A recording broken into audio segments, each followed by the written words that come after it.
j'ai décidé de venir là aujourd'hui Un instant. pour... Quand vous partez en prison, vous faites combien de temps en prison? Euh, j'ai fait maxi 2 ans. Depuis lors, vous n'avez plus revu Rose. Non.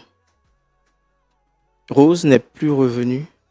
La dernière fois que La vous, dernière, on la sait dernière même fois plus. que vous l'avez vue, c'était où? Vous étiez encore à la police en garde à vue Voilà, ou la vous avez dernière fois déjà que été je l'ai déféré? vue. Voilà, la dernière fois que je l'ai vue, c'était...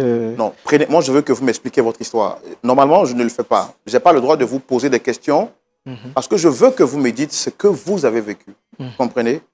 C'est votre histoire. Si je pose des questions, c'est comme si je vous mets les paroles dans la bouche. Moi, je veux comprendre l'histoire pour mieux vous aider. Tout à l'heure, Rose sera là. Asseyez-vous très bien, relaxez-vous et dites-nous ce que vous avez vécu.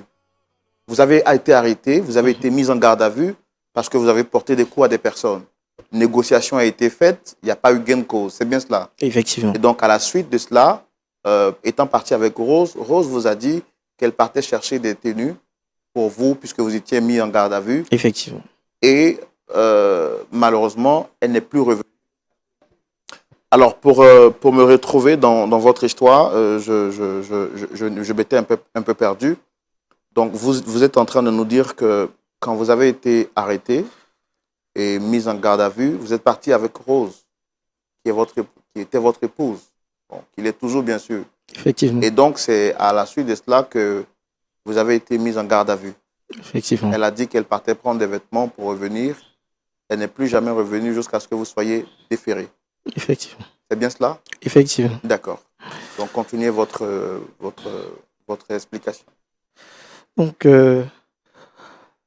vous savez, en prison, il y a tellement de choses qui se passent. Les coups durs, les difficultés. Souvent même, on n'arrive même pas à manger. Et se faire abandonner comme ça, au vu Moralement, de... c'était difficile. C'était vraiment difficile. Vraiment difficile parce que vivre ce genre de calvaire-là, dans une prison, et du jour au lendemain, voir sa vie basculer comme ça, c'est